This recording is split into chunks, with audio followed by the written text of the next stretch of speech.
Good morning, my brothers and sisters. Welcome to episode 31 in the book of Revelation. I'm going to call this today the Wrath of the Lamb. I'm going to start with a little story. So it's June 6th, 1944, and you were a German soldier manning your machine gun in a beautiful country, that's France, in a beautiful place, that's Normandy, on a beautiful vista, that is the cliffs of Normandy. And it's a beautiful spring morning.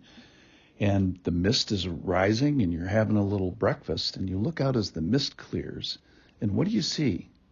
You see 6,939 Allied ships coming from England to invade the continent of Europe.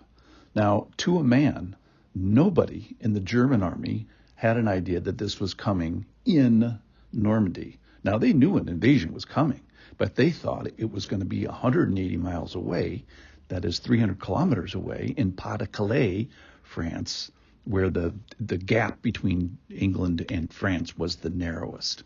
So everybody was surprised. They had no idea that the Allied invasion, how they hid 6,939 ships, is a story for another day.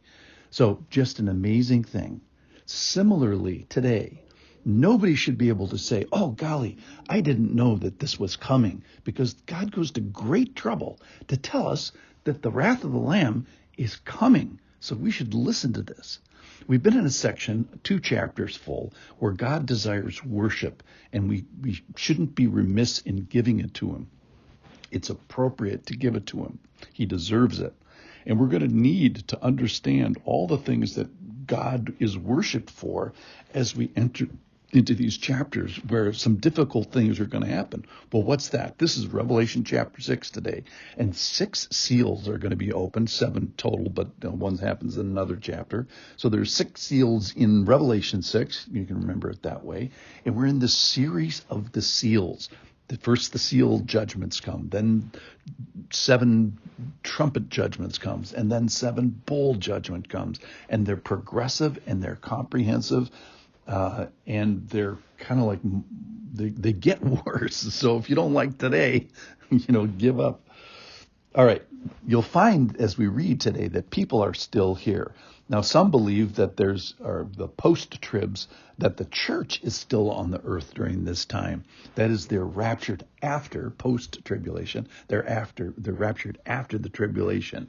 And the martyred people here that we'll hear in the fifth seal are from the church.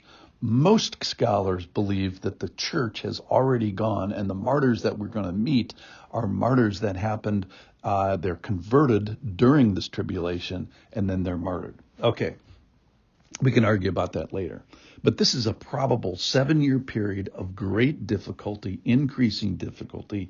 It's a very difficult time that meets with the approval of the heavenly creatures.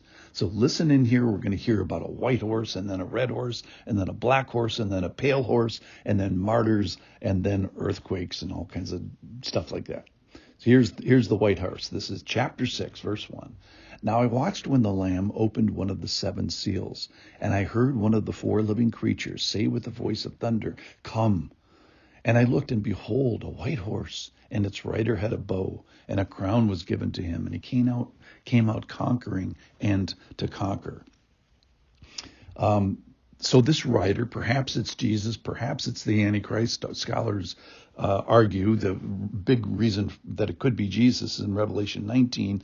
A very specific white horse with a very specific rider comes out with the word of God in his mouth, with flaming eyes, and treading the white press of fury of the wrath of God. And that one almost certainly is Jesus. This one may or may not be.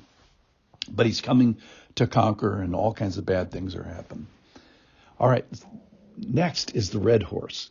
Verse 3, when he opened the 2nd seal, I heard the 2nd living creature say, "Come," and out came another horse, bright red. Its rider was permitted to take peace from the earth, so that people should say to one another, and he was given a great sword.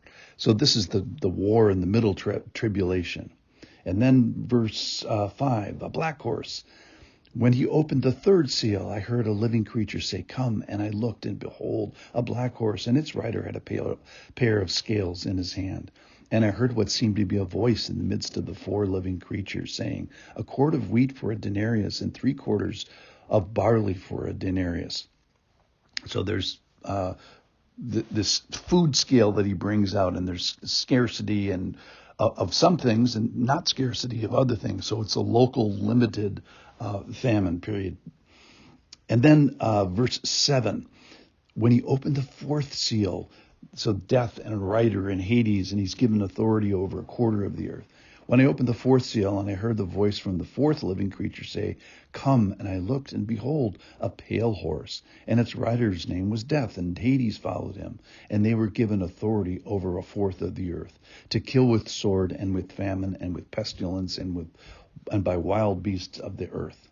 And this is a pale green horse, like a bruise, and a quarter of the earth is killed by famine, pestilence, and beasts. And then finally, this altar, the fifth seal. When I opened the fifth seal, and I saw on the altar the souls of those who had been slain for the word of God and for the witness they had borne, and they cried out with a loud voice, O sovereign and holy and Lord, how long will you judge and avenge our blood on those who dwell on the earth? Then they were each given a white robe and told to rest a little longer until the number of their fellow servants and their brothers should be complete, who were to be killed as they themselves had been. So we see these martyrs get this white robe.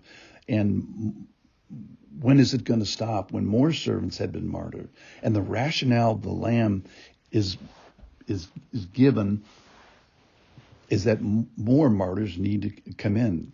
So that at some point, the last will be slain, and some lucky person is going to have that honor. They get these white robes. How do they get white? Well, ironically, they're purged and forgiven and cleansed in the blood. All right, we'll do the final seal in chapter 6 tomorrow. But here's just a couple of conclusions. God is sovereign. History will know that at some point. He is in control, and we are accountable. It's maybe not pleasant to view the wrath of the Lamb. So, Lord, help us with the understanding. Some of this might be beyond our scope, but much of it is not. It's given here as a blessing for us. So help us with this. Let no one say, you didn't tell me. Welcome to the wrath of the Lamb. Thanks for listening.